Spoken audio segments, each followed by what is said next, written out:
tips para sa first-time workers. First job rin namin to.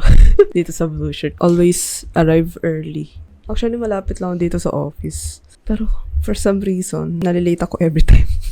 Pero I don't recommend. Dapat maaga daw talaga. Parang nagpapakitang gilas ka pa sa company. Observe and learn. Take time to understand how things work. So, ako naman, syempre, kapag magtatrabaho ka, expect mo na masasalang ka sa iba't ibang situation and it will be a test kung talagang para sa'yo yung trabaho na yun. Ask questions and show initiative and learn to accept feedback positively. We learn new things every day. Kailangan talagang maging adaptabilism. Expect challenges. Para naman tayo na-earn nang hindi naghihirap. Maging consistent and own your job. Kailangan mong maging your best self na member ng organization or yung job na kung saan ka belong.